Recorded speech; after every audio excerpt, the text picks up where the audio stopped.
الفنانة يسرى وتفاصيل كتير عن حياتها. نبدأ بالزواج. فاتجوزت الفنانة يسرى مرتين. المرة الأولى من رجل أعمال فلسطيني اسمه فادي الصفدي. بعد ما عرفته ب3 أيام فقط اتجوزته. الفنانة يسرى قالت إنها اتعرفت على الرجل الأعمال الفلسطيني فادي كان يوم 3، يوم الجمعة اللي بعديها على طول بقيت حرمه. الهزار اتقلب جد واتجوزنا بالفعل. قالت الفنانة يسرى إن بعد يوم واحد من تعرفها على فادي راحت لحفلة كانت معزومة عليها، وهو كان من ضيوف الحفلة أيضا. أصدقائهم المشتركين شافوهم وهزروا معاهم وقالوا لهم شكلكم لايق على بعض وشكلي في حاجة ما بينكم. الموضوع كان بداية هزار وبعديها اتقلب بجد لما قال لها أنا عايزك تبقي أم ولادي. بعد يومين بالظبط حصل عقد القرار. حسيت إني بكرهه بمجرد إني وقعت عقد الزواج.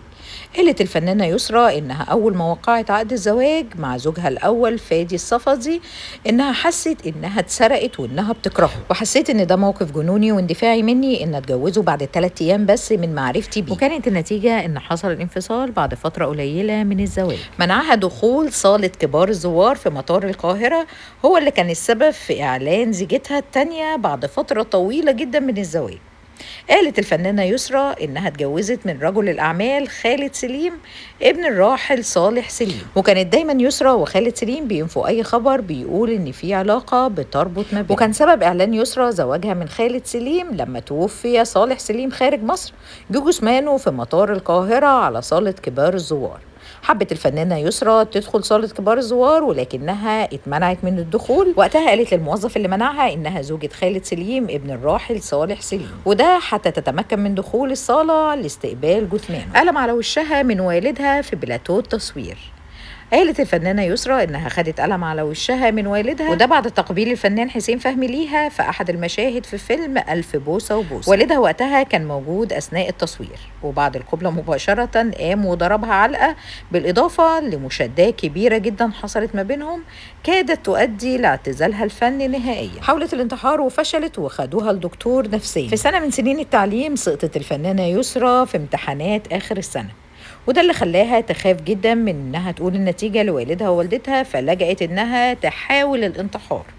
وقتها انقذوها من الانتحار وودوها لدكتور نفساني، ومن شدة خجلها من والدها ووالدتها دخلت اوضتها واعتكفت لمدة اكتر من 3 ايام رافضة التحدث مع اي شخص. قطعت علاقتها برغدة لمدة 11 سنة، والسبب هو الفنان احمد زكي.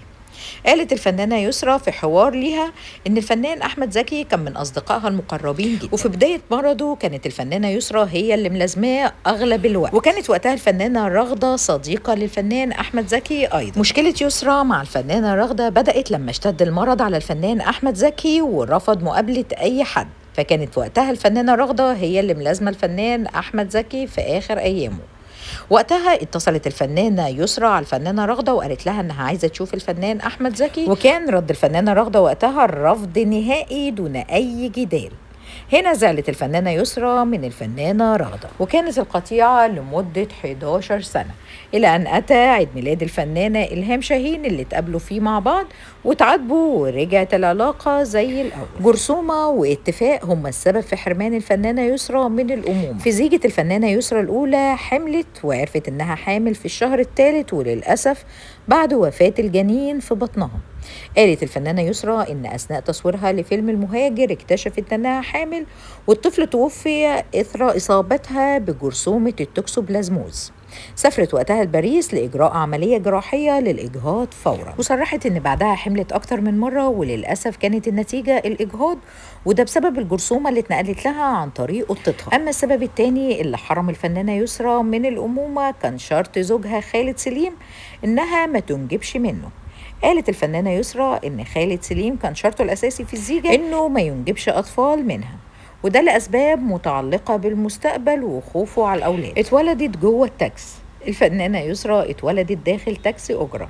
كانت والدتها بتشوف فيلم لحن الوفاء لعبد الحليم حافظ وشادية، وفجأة حست بآلام الولادة. خدت تاكسي وطلبت منه إنه يوديها لأقرب مستشفى، لكنها وضعت في التاكسي قبل وصولها للمستشفى.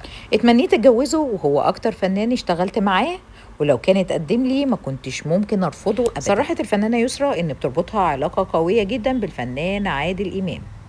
جمعهم أكتر من 15 فيلم. هو الوحيد اللي وافقت إن اسمه يتكتب قبل اسمها، ولو كان طلب منها الزواج عمرها ما كانت هترفض لأنها كانت بتتمنى كتير إنه يتزوج. اتولدت الفنانة يسرى 10 مارس سنة 1955. اشتهرت باسم يسرى رغم إن اسمها الحقيقي هو سيفين محمد حافظ نسيم. قدمت عدد كبير من الأعمال في السينما المصرية والدراما، وهي سفيرة نوايا حسنة لبرنامج الأمم المتحدة الألماني.